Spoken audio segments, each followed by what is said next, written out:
E aí, pessoal, eu sou o Daniel Cúrio e esse aqui é mais um Domingo de Lei, o podcast da Polícia Civil do Rio de Janeiro, com apoio da Subsecretaria de Comunicação do Governo do Estado do Rio de Janeiro. E aqui a gente aborda sempre o trabalho da Polícia Civil no combate ao crime. Normalmente, como vocês sabem, a gente costuma abordar trabalhos que já foram concluídos, mas hoje eu fiz questão de tratar da Operação Torniquete. Esse é um trabalho que começou em 2022, novembro de 2022, e vem combatendo os roubos de carga e de veículos no estado.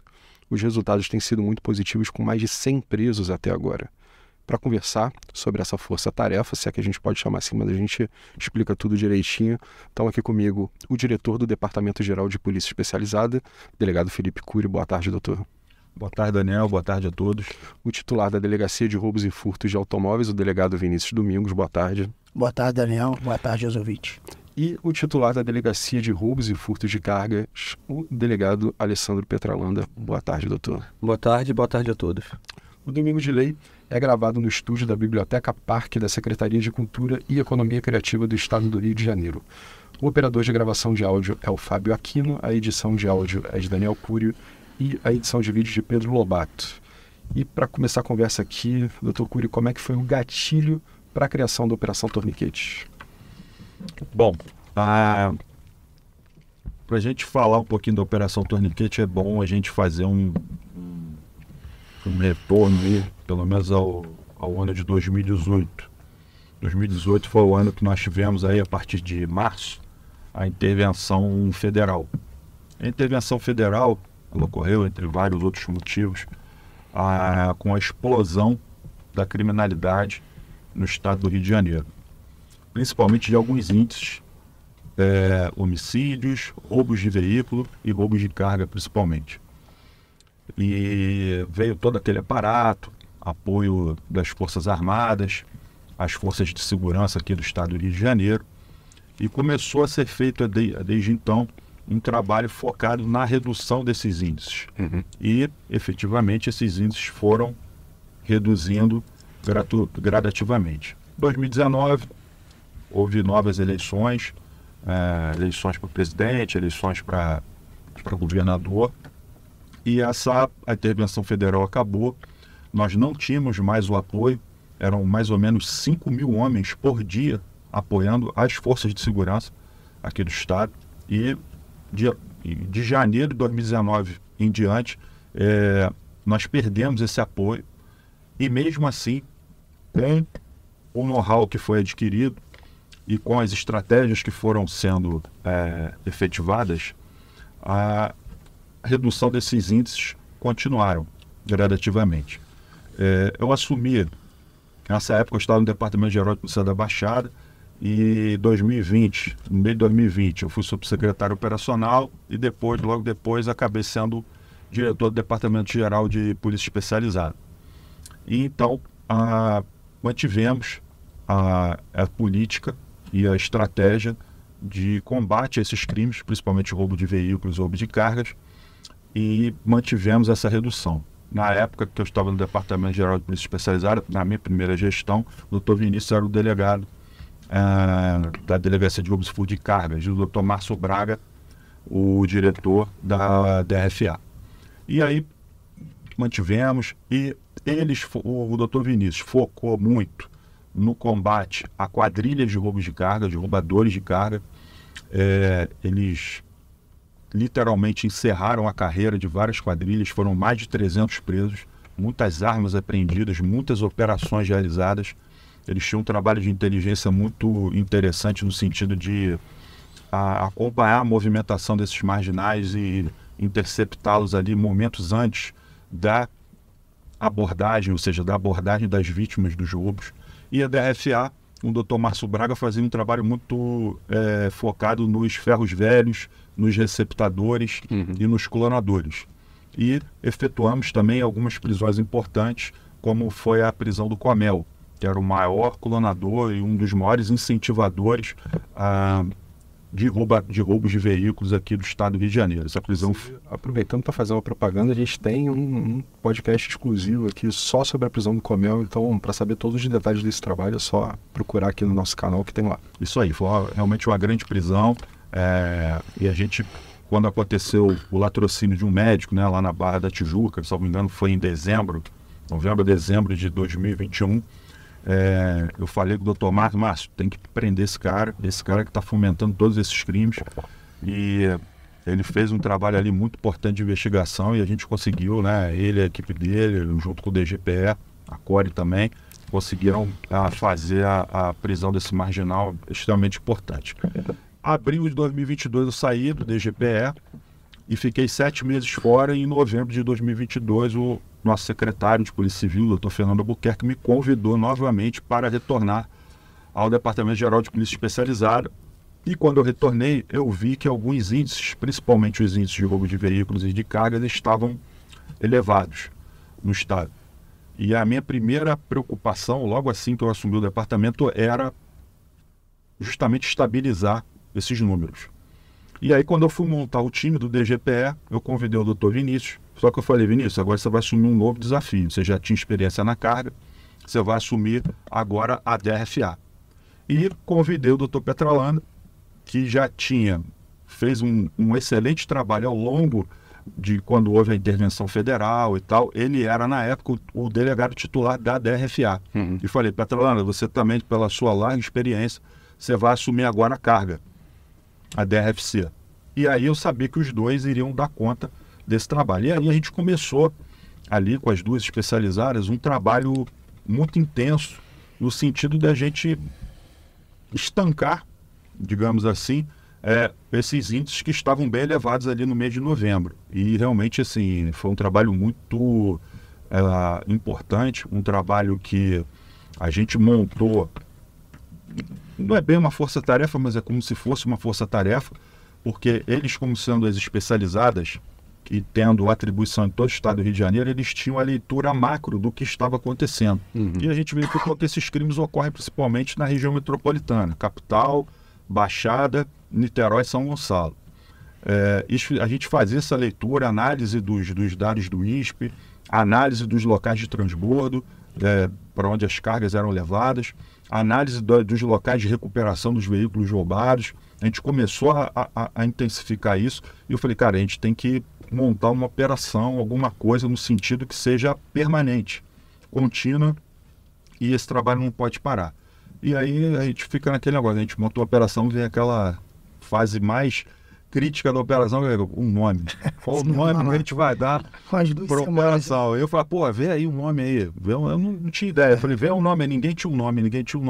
E eu tenho o comissário Henrique, né, que é conhecido como Nino, que trabalha comigo lá diretamente no DGPE. Eu falei, pô, Nino, me ajuda aí, me ajuda a fazer um nome. Aí vem essa operação asfixia. Eu falei, pô, mas já tem milhões de operações com o nome de asfixia. Vamos tentar ver uma coisa. Ele, pô, operação torniquete, para a gente estancar realmente essa questão dos índices, né, que estão elevados. E aí, no início eu não tinha gostado muito, falei, tá bom, vai ficar torniquete. A gente montou um grupo de WhatsApp, onde eles dois estão, os chefes de operações dos dois também estão, eu estou e o Nino, e a gente troca informações ali diárias, várias vezes por dia com relação a isso. Aí ficou a operação torniquete e acabou pegando. E aí acabou pegando o nome. E montamos aí a operação torniquete, e aí hoje ela já é uma operação muito bem sucedida, como você bem falou. A gente já tem mais de 100 presos, mais de 100 veículos recuperados, algumas lideranças aí do crime organizado. E a operação não tem data para terminar, na verdade ela é uma política aí da Polícia Civil. Ela foi idealizada aí pelo Departamento de Polícia Especializada, junto com as duas unidades, com a DRFA e a DRFC, mas ela já conta com o apoio de todos os departamentos da Polícia Civil operacionais, o Departamento de Polícia da Capital, o Departamento de Polícia da Baixada, o Departamento de Polícia do Interior, principalmente ali na área de Niterói e São Gonçalo, te conta com o apoio, quando nós fazemos ações em comunidades, com o apoio da CORE, e também em algumas ações com o apoio da Polícia Militar também, que nos auxilia nesse trabalho, nessas ações diárias de repressão qualificada. Eu me lembro que a gente já falou assim diversas vezes sobre o trabalho de combate à milícia. A gente já falou sobre a prisão do Eco, sobre a prisão do Macaquinho, do Latrell, e sempre foi pontuado muito essa troca de informação, de experiência entre a equipe aí das delegacias especializadas. Isso continua funcionando na Operação Torniquete? Tem alguma característica diferente? Como é que é esse trabalho aí para unir essas equipes? Continua. Essa é uma característica minha, né? Eu sempre procuro agregar, juntar. Ninguém trabalha sozinho, ninguém faz nada sozinho. Eu sempre tive essa política. Acho que a gente trabalhando em equipe, trabalhando juntos, irmanados, trocando informações. Às vezes ele tem um pedaço de uma investigação, ele tem outro. O colega uma delegacia distrital da capital, da Baixada do interior, às vezes tem uma outra informação. E a gente juntando, montando esse quebra-cabeças, foi exatamente assim como nós fizemos lá na Força Tarefa da Milícia. O sucesso é muito mais garantido. O trabalho é muito mais rápido, muito mais ágil e tem mais efetividade. E quem ganha é a sociedade, a população. E aqui todos nós somos policiais civis. Então não é o protagonismo da delegacia A, B ou C. O protagonismo é sempre da Polícia Civil. E quem ganha somos todos nós. Nós somos clientes do nosso próprio trabalho, né, da nossa própria atuação. As nossas famílias também são, e a própria sociedade principalmente também é para a sociedade que a gente trabalha. Então eu tenho essa política. Por onde eu trabalhei, sempre nas delegacias também eu procurava me juntar com outras unidades. Agora como diretor eu procuro sempre agregar, juntar o máximo de pessoas, independentemente de serem ou não do DGPE, sem vaidades, sem protagonismo. Acho que quem tem que aparecer é a polícia, mostrando o trabalho dela e prestando um bom serviço para a sociedade. Daniel, o Dr. Petralanda, ele já trabalhou há muitos anos, a gente veio estar trocando uma ideia na Delegacia de Drogas. Eu trabalhei como assistente na Delegacia de Drogas com o Dr. Felipe, enquanto ele estava na DRFA, e a gente tinha essa sinergia entre as delegacias. Eu vi isso acontecer muito na época da Força Tarefa das Milícias, mas eu estava um pouco de fora porque eu estava na Delegacia de Cargas. Quando o diretor pagou essa missão para a gente, principalmente na questão do diagnóstico do problema, a gente conseguiu verificar que se tratava do mesmo problema. Eu já tinha conhecimento de tráfico de drogas, ele também, ele já tinha sentado na DRFA, eu já tinha sentado na DRFC, ou seja, os três principais unidades, né, que combatem o crime organizado, a gente já tinha sentado e tinha o conhecimento ao longo de investigações desde 2018 de qual é o problema do Rio de Janeiro. O doutor Felipe vai falar isso mais à frente com relação à relação do tráfico com esses crimes que são trabalhados por nós, mas eu posso te dizer que, assim, que a primeira etapa do nosso trabalho na divisão de roubos e furtos de automóveis foi o diagnóstico. Aí ali no diagnóstico, o que a gente percebeu? Tá? Que as quadrilhas de roubo de carro, elas partem de bases operacionais, carro e cargas, pois o Petralanda vai falar, elas partem de bases operacionais que visam o seguinte: a dificuldade da polícia entrar naquela comunidade e a facilidade daquela comunidade ter ligação com vias expressas ou com regiões que têm os veículos alvos. E no diagnóstico a gente percebeu que o roubo de carro ele não é similar em todas as áreas metropolitanas do Rio. A gente tem quadrilhas que roubam especificamente para vender carros clonados, e essas quadrilhas elas procuram atuar mais em áreas de maior valor, né, de poder aquisitivo. Haja vista o maior fluxo de carros nessas localidades. Muitas vezes essas quadrilhas elas vão até a Zona Sul, até a Barra da Tijuca, até o Recreio, porque eles trabalham com carros sob encomenda, modelos que são um pouco mais difíceis de se encontrar. E a gente vê a diferença entre os 10 veículos mais roubados nessas determinadas regiões em comparação aos veículos mais roubados das outras localidades. Então a gente viu. Por curiosidade, qual é a diferença? Assim, a gente não precisa entrar necessariamente em quais são os modelos, mas qual é o perfil de cada área? Então, o perfil é o seguinte: a gente tem 4 destinos dos carros roubados. O primeiro é a própria utilização pela quadrilha para cometer outros crimes, para roubo de carga, para fazer a travessia desses criminosos de uma comunidade para outra. Esses carros, especificamente, eles gostam de carros com filme escuro, do tipo SUV, e que a janela de trás ela abra em sua plenitude, para facilitar o criminoso efetuar disparo dali. Tá? A gente tem o desmanche de veículos, que é uma segunda finalidade, e aí tem a ver com o mercado consumidor de peças, então o modelo não tem a ver com o valor, e sim, assim, normalmente veículos que têm maior quantidade de venda, eles são normalmente os veículos procurados para destinação de peças. A gente tem os veículos clonados, que são quadrilhas especializadas, que tem clonadores ali que atuando, a DRFA inclusive já prendeu o principal, e a gente continua nessa linha de investigação para prender os demais. E aí esses carros são veículos mais caros, normalmente SUVs, porque a gente passa inclusive por um momento que, diante da pandemia e da falta de peças, que os veículos aumentaram o valor sobremaneira, assim, então o valor é muito caro do veículo hoje. E a gente tem um mercado consumidor, inclusive fora do estado, que quer consumir esses veículos, e eles vêm até o estado do Rio de Janeiro, ou arrumam uma maneira de transportar esses veículos por valores assim, 5%, 10% do valor real de um veículo desse. E a última destinação, que é uma modalidade aqui do Rio de Janeiro, é o roubo de determinados modelos de veículos, normalmente mais populares, até utilizados em aplicativos, para realizar uma extorsão, né? Uma cobrança, um resgate daquele veículo para essas cooperativas de seguro.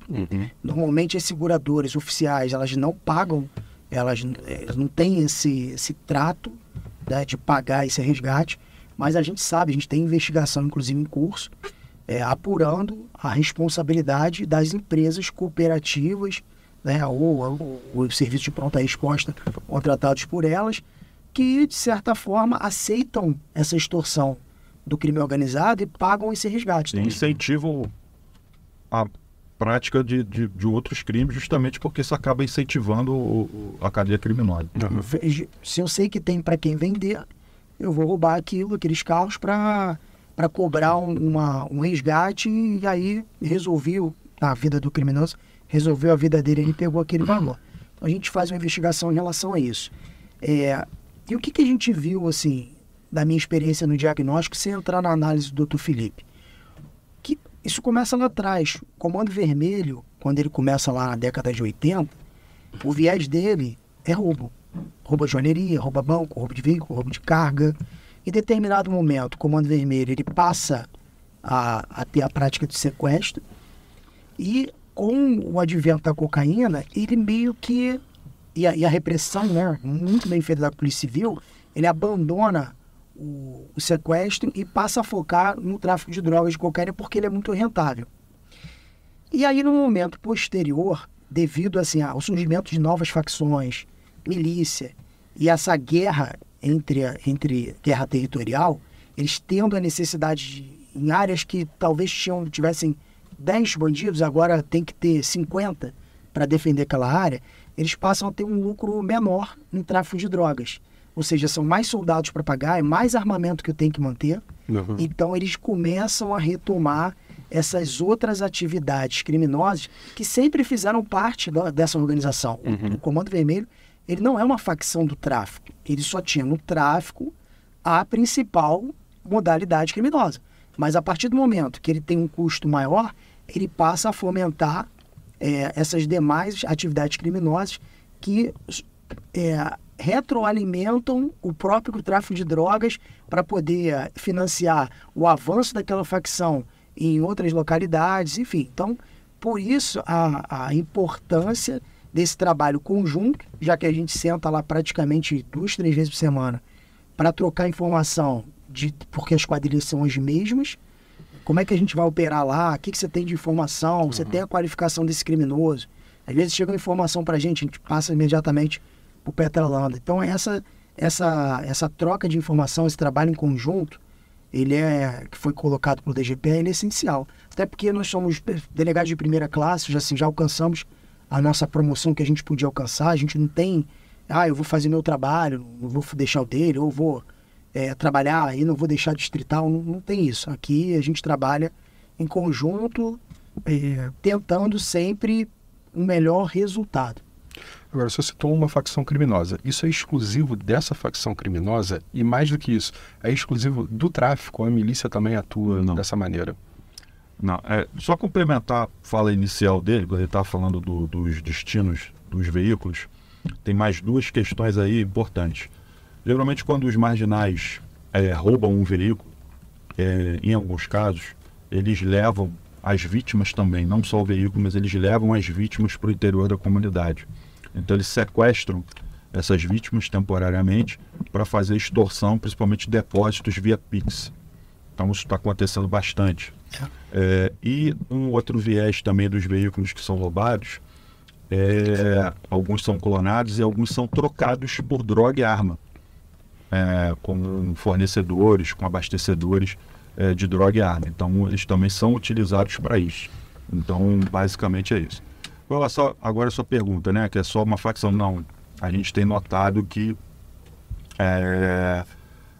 as facções criminosas de traficantes e também grupos milicianos estão praticando principalmente roubo de veículos.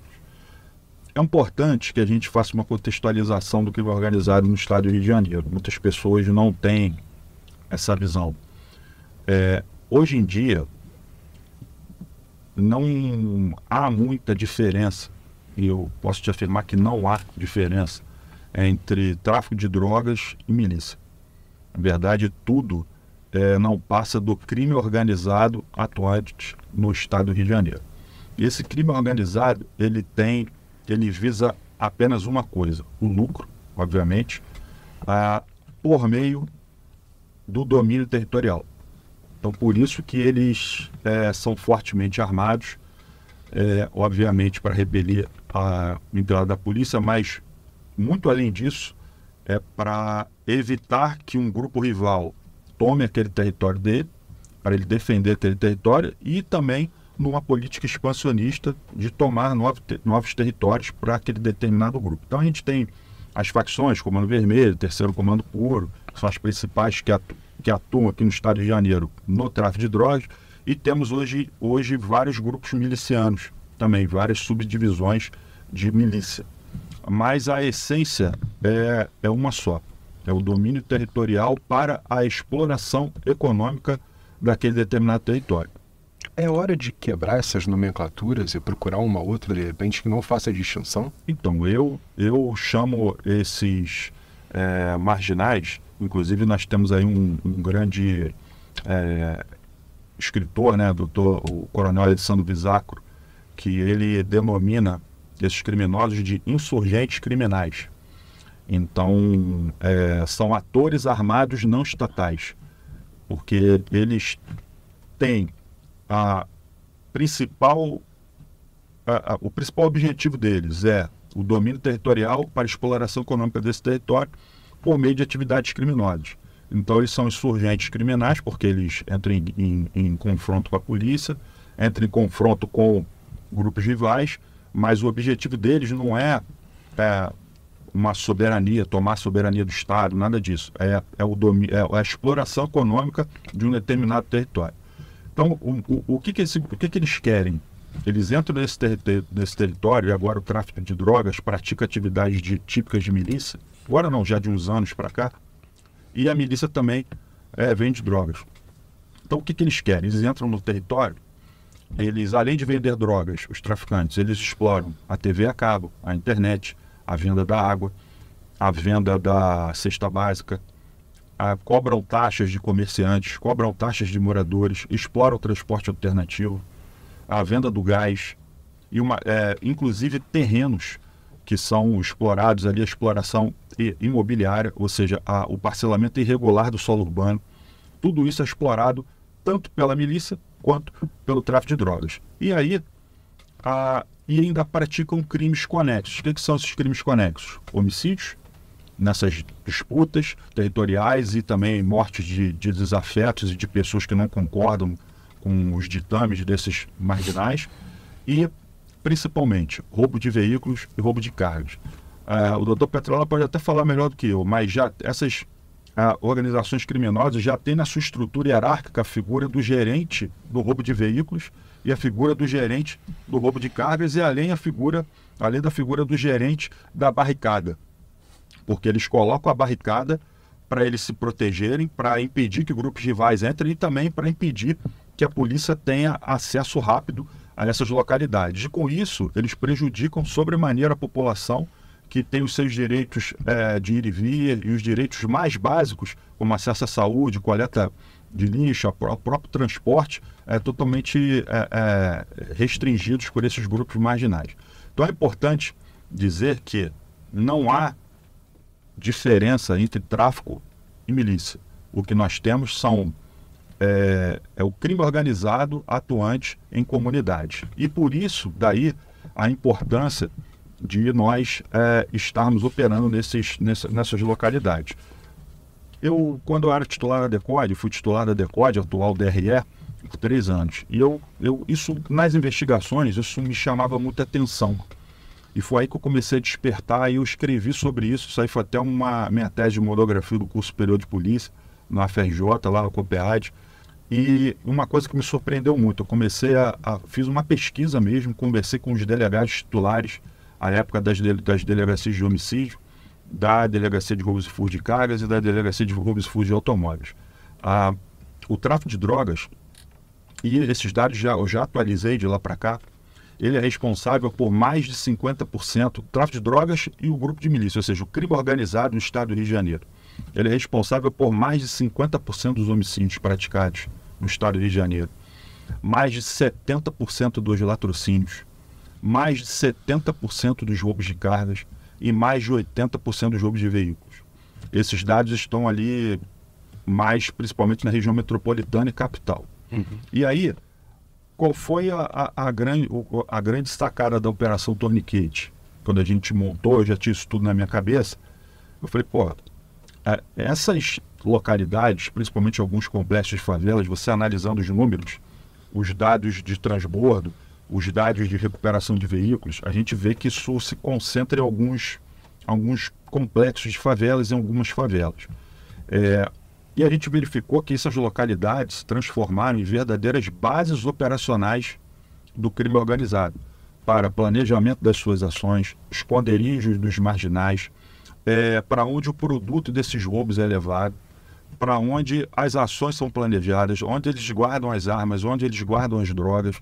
E aí a gente fez um mapeamento e verificamos que, por exemplo, vários complexos de favela, vou te dar um exemplo aqui, o Lins, complexo do Lins, é um local que é um foco de roubo. Ele irradia roubo para toda a região da capital do estado, Zona Sul, vários bairros da Zona Sul, Ipanema, Leblon, Copacabana, Barra da Tijuca, Zona Oeste, Recreio dos Bandeirantes, vários bairros da Zona Norte, Baixada. Então, assim, Niterói, São Gonçalo. Então, a gente verificou que esses locais são bases operacionais do crime organizado que irradiam, são focos de roubo que irradiam crime para principalmente essas regiões metropolitanas do estado do Rio de Janeiro. Esse é o principal viés da Operação Torniquete. Na verdade, ela atua em 2 vertentes.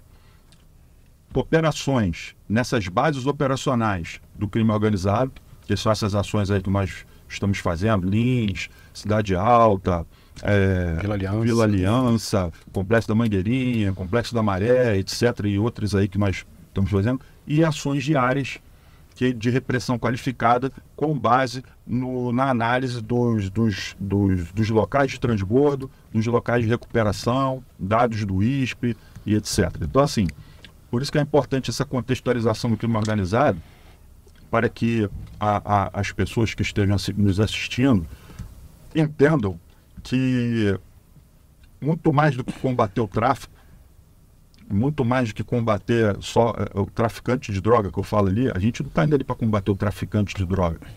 Está indo ali para combater o crime organizado impregnado principalmente nessas comunidades carentes aqui do estado do Rio de Janeiro. Porque por mais que o cidadão até pense, eu não moro numa comunidade, isso não me afeta. Afeta porque é o roubo do carro, é o roubo de rua, roubo de celular, é o roubo de carga que vai, de repente...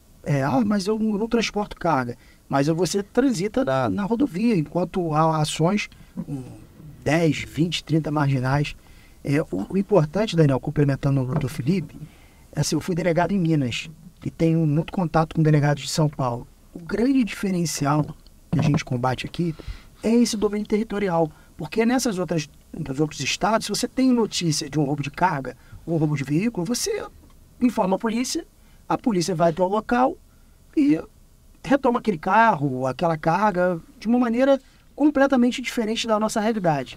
Aqui não, aqui a gente enfrenta uma série de dificuldades, uma série de narrativas que são colocadas pela mídia. A gente inicia uma operação importante para tentar prender uma quadrilha que de repente matou 2, 3 pessoas, famílias que estavam passando com seus veículos, levaram o filho na cadeirinha, e a imprensa já abre o noticiário que tantas crianças ficaram sem aulas, como se a culpa fosse da polícia estar ali fazendo o que a lei manda. É engraçado, Daniel, eu vou passar a palavra para o doutor Petrolanda, que na época que eu estive na Cargas, a gente se deparou, dentre outras funções lá do gerente, do atravessador, que são as pessoas que ficam ali aguardando o telefone, uma mensagem para ver qual a carga que tem para... Fala aí, Petrolanda. E o importante também, nós, como polícia judiciária, identificar essas bases operacionais dos meliantes, é de que a gente não trabalha mancha criminal. Não adianta atacar uma rua que houve um roubo, porque vai roubar na rua de cima, vai roubar na rua de baixo. Portanto, identificar essas bases desses meliantes e fazer um trabalho investigativo ali para identificá-los e atuar naquele território para que a gente possa prendê-los, para que eles não saiam mais para poder roubar. Não é a geografia de onde o crime está acontecendo, é a geografia de onde o crime está sendo pensado. Exatamente. Como, por exemplo, nós cargas, a gente analisa, investiga e identifica locais de transbordo das cargas. Porque não adianta eu atacar e fazer uma investigação no arco metropolitano se não é ali que o traficante vai estar mais, não é o roubador que vai estar mais ali. Ele vai para uma base onde vai ter que ter o transbordo, descarregar aquela carga para poder passar para algum receptador. Então é ali que a gente tem que estar atuando, ali que a gente tem que estar investigando. Ali que tem que estar o forte, o nosso foco tem que estar, são nessas bases que eles se utilizam para se esconder e cometer os crimes deles, né, depois de adquirir a carga. E nós, quando assumimos a carga lá, uma mudança de mentalidade, de filosofia que a gente adotou, foi trabalhar diferente o receptador. Justamente por esse transbordo. Por que há o transbordo? Por que há o roubo da carga e o transbordo nessas bases que eles se utilizam em determinadas comunidades? É porque tem alguém para comprar. Quando eu trabalhei na DECODE, atual DRE, eu vi de perto aquela máxima de que enquanto tem usuário, vai ter o traficante para vender a droga. Então a gente está sempre prendendo o traficante, mas se tem usuário para vender, um novo traficante vai assumir aquele lugar e vai continuar vendendo a droga. É por isso que muita gente fala, a polícia enxuga gelo. Sim, a gente enxuga gelo. Só que ninguém pensa que se a polícia não enxugar esse gelo, a sala vai transbordar. E todos nós morreremos afogados. Então sim, nós temos que enxugar gelo, só que esse é um problema não só de polícia, mas também social, econômico, de trabalho, etc. Mas a polícia vai estar sempre fazendo a parte dela e que se for para enxugar gelo, a gente enxuga para que a sala não transborde. Agora, é um trabalho que não para, né? A gente está gravando isso hoje é dia 19 de abril. Nessa madrugada, teve ação da DRFC, né, relacionada à Operação Torniquete. Sim, eu destaco 2 fatores que está trazendo sucesso para a Operação Torniquete. Primeiro, a troca de informações entre a DRFC e a DRFA, com o Dr. Vinícius, porque as mesmas bases operacionais dessas organizações criminosas são também da de roubo de cargas. Tem um gerente do carro e tem um gerente da carga, e nas mesmas bases. Então, unir forças, trocar informações, atuarmos juntos, a gente potencializa o trabalho de polícia judiciária que nós estamos realizando. E o outro fator que eu destaco também, que é importante, é no sentido de que, ok, identificamos lá, mas para onde vai essa carga? Vamos trabalhar diferente esse receptador. Como nós já trabalhamos, nós na DRFC, numa operação nossa, por exemplo, que nós fizemos, nós identificamos uma carga saindo da comunidade, foi até da Maré, que estava saindo, que é uma das nossas bases que a gente investiga, uma das bases que a gente investiga. Foi, vamos seguir, vamos ver até onde vai, para onde vai essa carga. Nós seguimos e chegamos a um grande depósito em Itaguaí, onde tinha um, entre aspas, empresário, que se diz empresário que eu trato como bandido, que já estava acomodado com aquela organização para receber aquela carga. Ele foi autuado em flagrante, eu interditei o depósito, e não autuei ele só na receptação, autuei também na organização criminosa. Faz com que a pena dobre e ele perca várias benesses, né, do processo penal, de que ele poderia ter alguns incentivos, depois sair a audiência de custódia ou algo nesse sentido. Então é trabalhar diferente também o receptador para que a gente evite que tenha um receptador. Porque a partir do momento que não tiver um receptador, a gente prendeu os grandes receptadores, o meliante que roubar uma carga, e se não tiver para quem vender, aquela carga vai estar entulhando a favela dele. Ele não vai roubar a segunda, enquanto não se fizer daquela, que senão daqui a pouco não tem mais onde ele botar. Verdade. Eu ia perguntar justamente, desculpa, para onde que vai essa carga? Por exemplo, me lembro de uma vez ao vivo lá no Telejornal da Manhã, 6 horas da manhã, mostrando que estava sendo feito justamente esse transbordo de uma carga de arroz. Para onde vai esse arroz?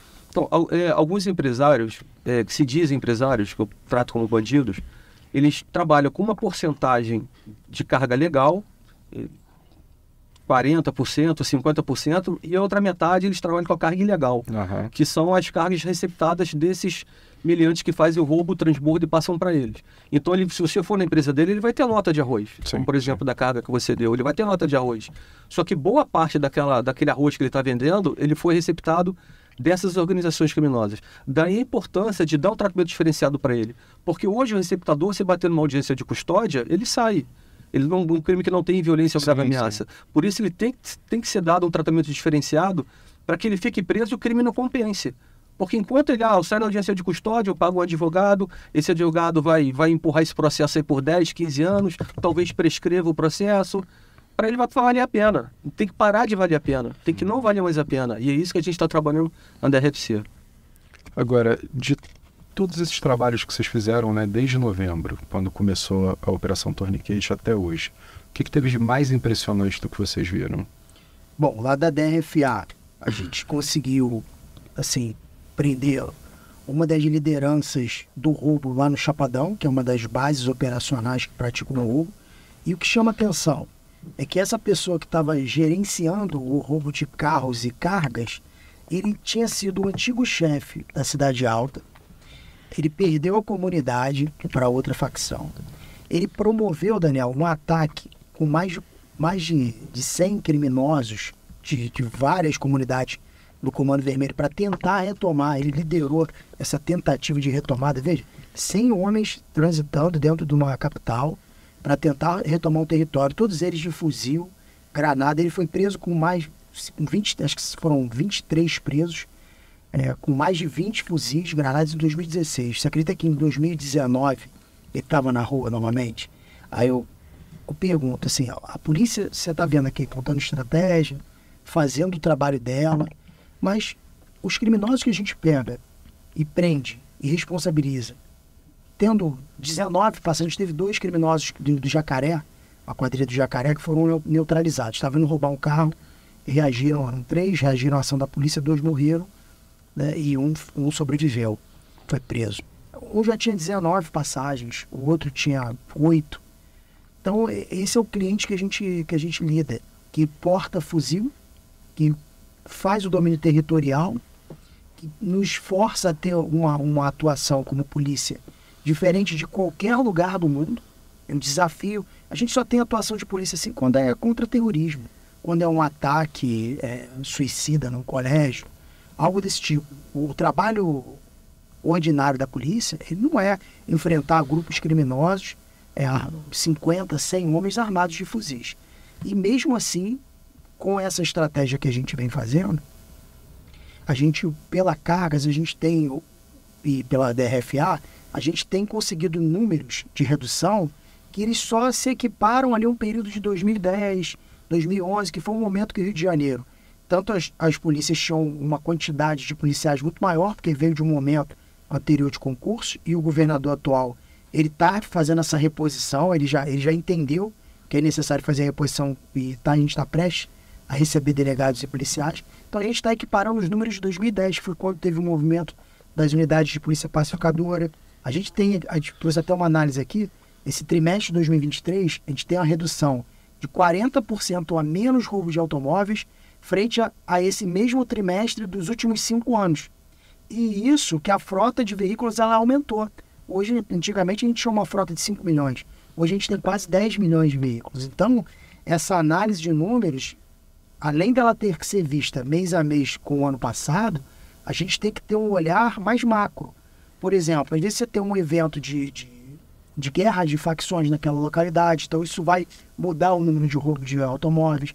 Às vezes a gente tem uma greve de caminhoneiros, então vai mascarar aquele mês o roubo de carga. Então, esse olhar mais macro nos mostra que a gente está no caminho certo, a gente está fazendo o enfrentamento correto, há um limite, né? A gente está falando de uma metrópole aqui com milhões de pessoas, uma frota de veículos com quase 10 milhões de veículos, mas tem sido feito esse enfrentamento. E além dessa prisão que eu falei, que eu acabei me estendendo, a gente teve a prisão também do traficante Galinha, né, que ele é o chefe do complexo do Caju, é mais uma liderança. E o Dr. Petralanda também, a gente fez umas ações lá na Vila Aliança. Fala aí, Petralanda. Dentre todas essas operações que a gente fez, duas me chamaram a atenção, né, durante aí, esses meses de Operação Torniquete. Uma delas foi na Cidade Alta, uma operação nossa na Cidade Alta, onde a gente localizou 15 veículos já adesivados pela organização criminosa que lá está instalada, para se camuflarem veículos como se fossem viaturas policiais da PM Recon. Então já estavam semi-adesivadas, quase prontas já para poder rodar na cidade, de forma que não percebessem que ali tinham bandidos, né, se passar por viaturas policiais. Isso é uma tática de guerrilha, que é se camuflar e atravessar o terreno inimigo, que para eles é o terreno inimigo, onde a polícia está, sem que seja percebido. Isso aí me chamou a atenção. E a segunda foi numa operação nossa em Duque de Caxias, no comunidade de Duque de Caxias, onde atrás de uma creche tinha um depósito de veículos roubados. Para você ver que eles se escondem por trás de crianças, de mulheres, eles não têm escrúpulos, eles são covardes, e o que eles puderem tirar de vantagem, eles vão tirar de vantagem, não importa se é mulher, se é criança, se é velho, o que seja, eles vão acabar fazendo o que for melhor para eles, o que puder livrá-los de uma prisão. Eles acabam usando os moradores das comunidades não só como fonte de renda, mas como escudo também, né? Sim, com certeza, com certeza. A gente tem operações aí que eles se escondem dentro de colégios de criança, entendeu? Então, quer dizer, eles sempre usam desses artifícios, dessas artimanhas, se colocando atrás de pessoas inocentes que possam causar algum problema para as polícias ou para a sociedade. Enquanto a polícia, por questões aí, por algumas decisões, tem que se manter afastadas de estabelecimentos de ensino, de estabelecimentos de saúde no interior de comunidades, o crime organizado se utiliza, sabedor disso, justamente se utiliza desses locais para esconderijo, local para guardar armas, local para guardar drogas, munições, produtos de crimes, veículos roubados, cargas roubadas. Então, é importante que a sociedade civil pense e ela tem que ver que a polícia está do lado dela. Que não acreditem em narrativas anti-polícia.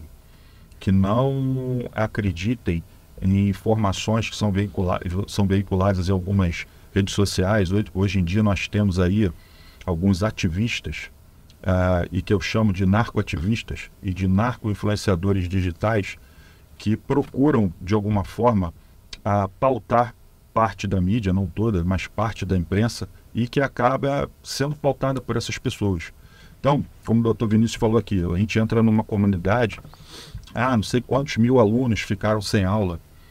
A gente combate criminosos, a gente prende criminosos extremamente perigosos, e quando a gente vai olhar, esse marginal já foi preso 10, 15, 20 vezes, já teve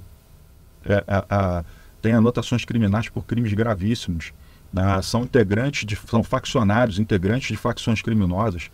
Então, assim, quando o doutor Petralanda falou aqui de enxugar gelo, eu vou além. A polícia, ela não dá causa a isso.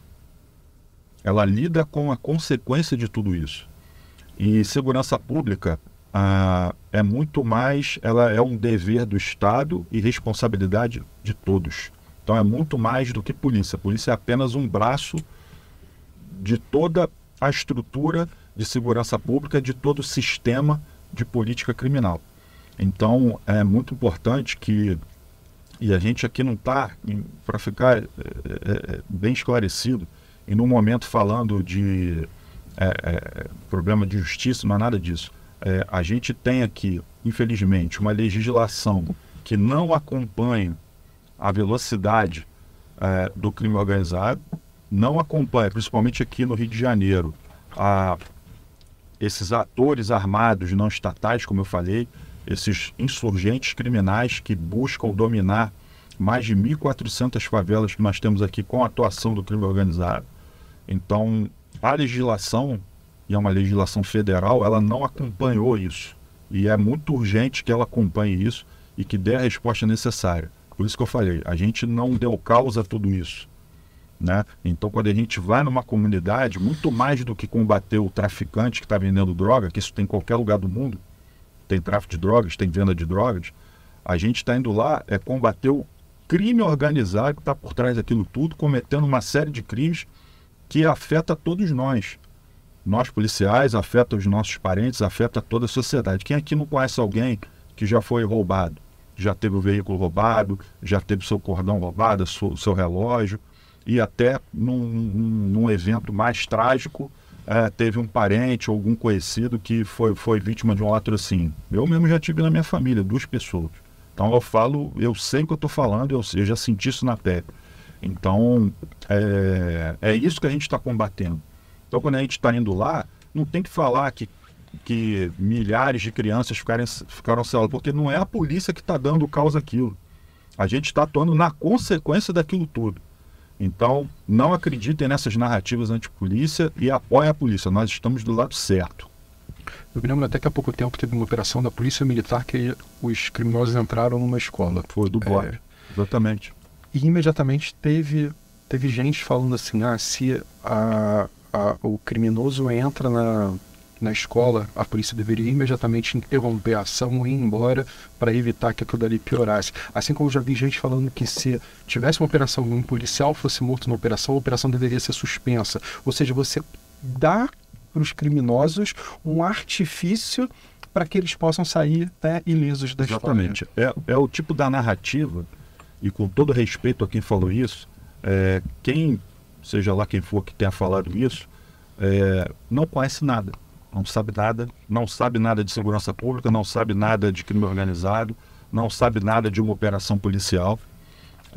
Porque toda vez que a polícia entrar numa comunidade, os criminosos invadirem uma escola e a polícia tiver que sair, eles só vão fazer isso. Se toda vez que a polícia entrar numa comunidade e por qualquer infelicidade, algum policial for alvejado, for a óbito ou for ferido, a polícia tiver que ir embora, então eles vão incentivar mais ainda que a reação do criminoso seja mais intensa.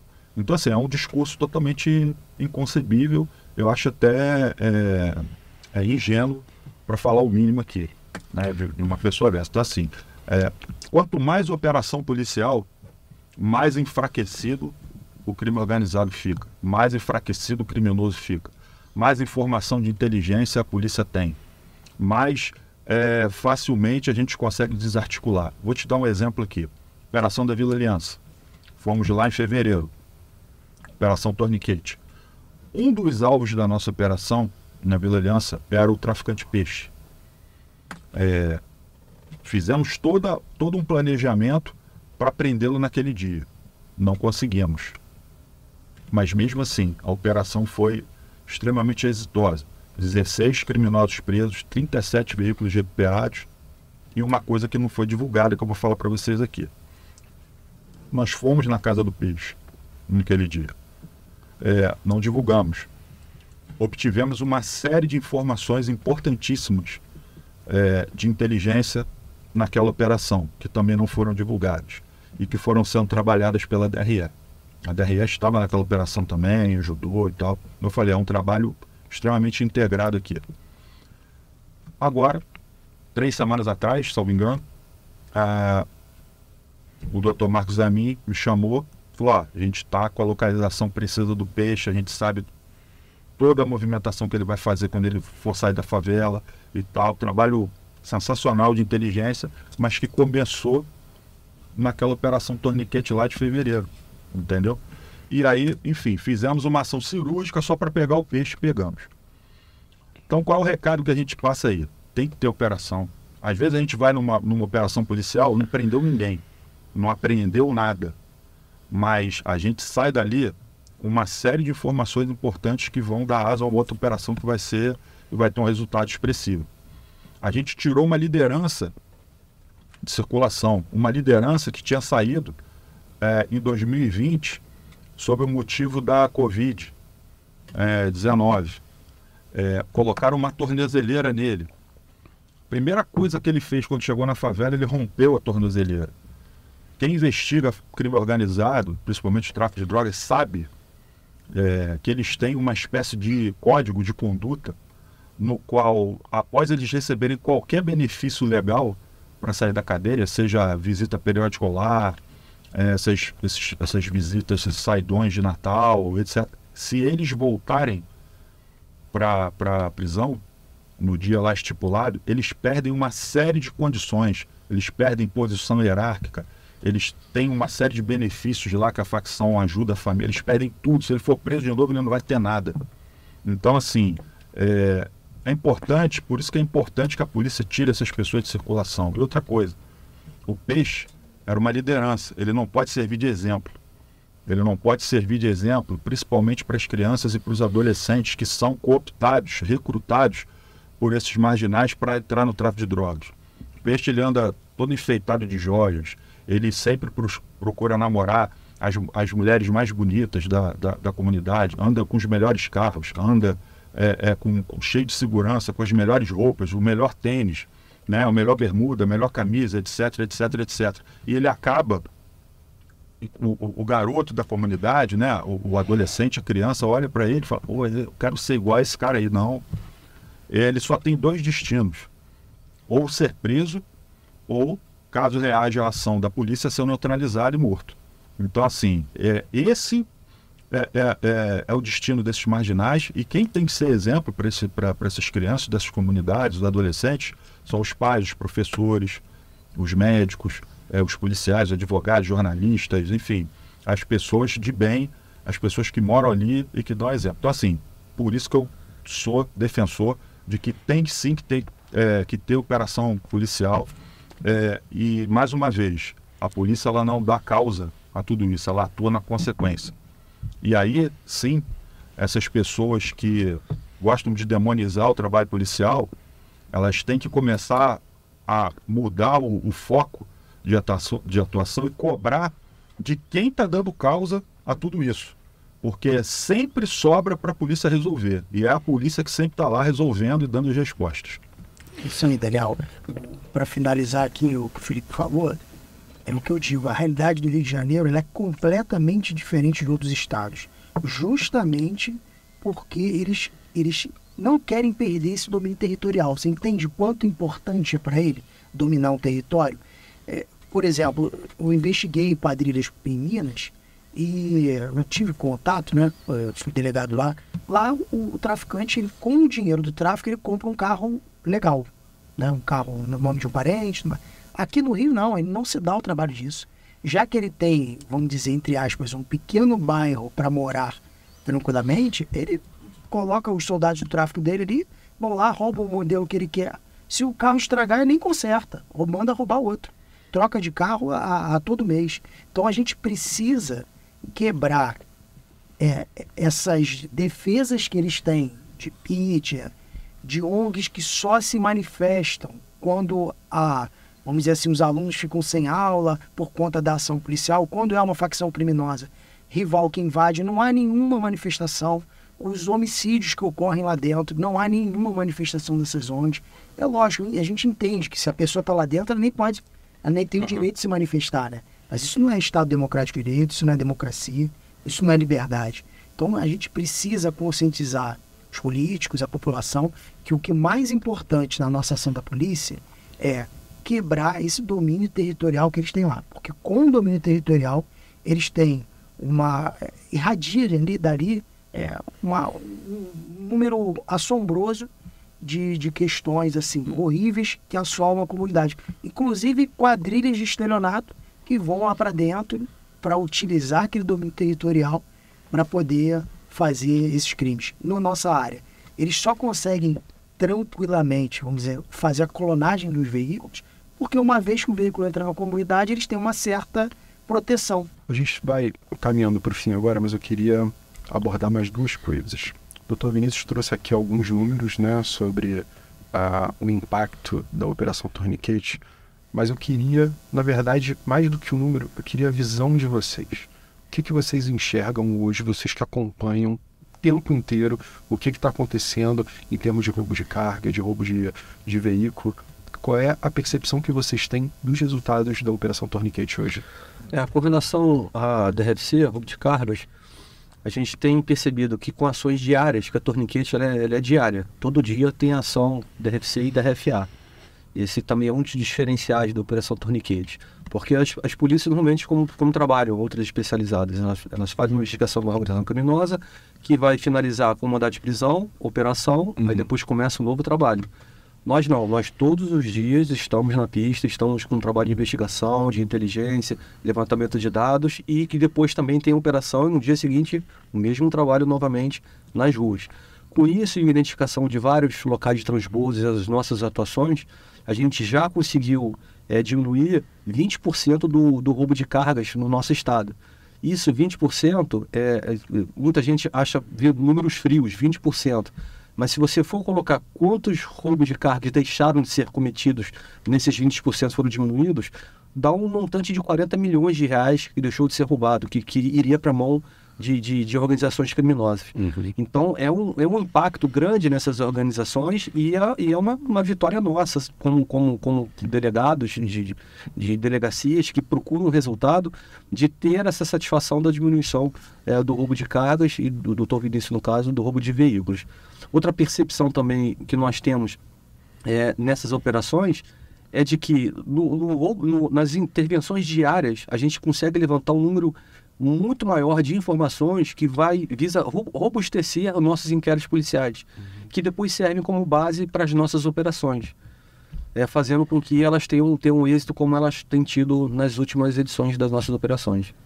A gente percebe, Daniel, que quando a gente concentra nossas investigações e essas ações diárias, porque as investigações, elas demoram até dar o fruto, né? Então a gente não pode esperar, porque se eu ficar esperando aquele trabalho de investigação resultar num mandado judicial daquele trabalho que se iniciou, eu vou perder ali 3, 4 meses. Então a gente faz um trabalho de investigação e faz as ações diárias com os trabalhos que já tinham sido feitos pelos delegados anteriores, com auxílios distritais, com as informações de inteligência que a gente capta, cercando aquele complexo, tanto na hora da entrada, na hora da saída deles para praticar o roubo, como no retorno. A gente vê a migração desses criminosos. Às vezes, quando a gente concentra numa região, eles migram para outra, assim como o próprio trabalho de investigação. Um dos vieses aqui do plano de ação da Cargas e da FA se está ocorrendo transbordo e destinação de veículos para um determinado complexo,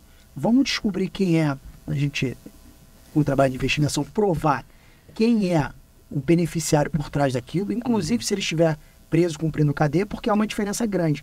Quanto no tráfico de drogas, aquela pessoa, aquele criminoso, ele só pode responder a uma associação de tráfico até que seja recebida a denúncia pela justiça para daí poder responder outro crime. No crime de roubo de carga e roubo de automóveis, não. A cada ato praticado, ele pode receber um novo mandado de prisão. E com isso, a gente poderia conseguir, pretende conseguir, impedir que aquele criminoso, inclusive, saia da cadeia. E aí ele vê que é um mau negócio, olha, tudo bem que me dá uma parte de lucro, mas não é vantajoso, porque eu quero sair da cadeia e estou tomando um mandado de prisão atrás do outro. Proíbe o roubo aqui. Aí você vê que eles migram, pegam aquela estrutura e tentam procurar uma outra base. Mas a gente fazendo esse trabalho, a gente vai segurando os números no Estado. E para o chefe, se quiser comentar isso, tem um espaço também, mas eu tenho uma outra pergunta ainda, que é qual é o futuro da Operação Torniquete? Ela não para, ela está aí o tempo inteiro, mas quais são os próximos passos? Tem uma ideia de expandir, incluir o combate a outras modalidades de crime? Então, só na linha do que o Dr. Vinícius e o Dr. Petralana falaram, quando a gente começou com a Operação Torniquete em novembro, a gente não tinha tempo. A gente estava numa situação crítica com relação aos índices dos dois de veículos e de roubo de carga. Então a gente não tinha tempo, a gente tinha que estabilizar a situação. Então o primeiro objetivo da Operação Torniquete ele foi alcançado já 2 meses depois, em janeiro, onde a gente já conseguiu uma redução aí dos dois em torno de 40%, estabilizando os números e deixando no azul. Então essa era a minha primeira preocupação, que eu tinha passado para o secretário, para o Dr. Fernando Albuquerque, para o Dr. Pedro Medina também, o subsecretário operacional, que era o meu primeiro objetivo. Eu até achei que fosse levar mais tempo, e a gente conseguiu. Depois a gente foi estruturando a Operação Tourniquet melhor. Hoje, como você falou, ela passou a ser uma operação perene, ela não tem data para terminar, ela se subdivide aí em ações diárias, e o futuro da Operação Tourniquet é cada vez mais realizar essas ações diárias, cada vez mais aperfeiçoar, porque, como eu falei, o crime organizado ele é dinâmico e ele vai também gato e rato. A gente vai aqui, vai ali e a gente vai se adaptando, tanto que a gente já mudou horários, formas de atuação e tal. Pra você ter ideia, a gente bate de frente literalmente todo dia eles trocam tiros, as equipes trocam tiros com os marginais nas ruas. Então assim, porque isso é um indicativo de que a gente está no caminho certo, né? E qual é a ideia? Primeiro momento era estabilizar, mas paralelamente aqui o trabalho de polícia judiciária está andando. Como ele falou, é um trabalho que é um pouco mais lento, é um trabalho silencioso, mas ele já está começando a aparecer. Tem algumas prisões importantes que já foram realizadas, outras aí com certeza serão realizadas. Grandes operações aí estão no forno para serem realizadas e que vão dar o diferencial na Operação Tourniquet. E a minha ideia é expandir isso realmente, entrar com isso com mais efetividade nos outros departamentos da Polícia Civil e isso se tornar aí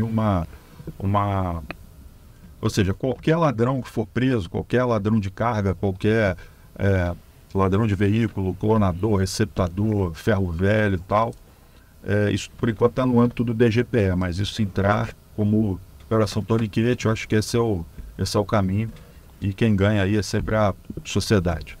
Basicamente é isso. E o trabalho continua. Maravilha. Bom, esse aqui foi o Domingo de Lei, o podcast da Polícia Civil do Rio de Janeiro. Para receber os nossos programas na hora e ficar por dentro de tudo, inscreva-se no nosso canal no YouTube e siga-nos também no Spotify. Eu quero agradecer muito aqui aos delegados Felipe Cury, Vinícius Domingos e Alessandro Petralanda. Muito obrigado a todos vocês por terem participado aqui com a gente. Obrigado a todos. Eu que agradeço. A gente volta em breve para contar muito mais sobre o trabalho da Polícia Civil. Um abraço e até lá.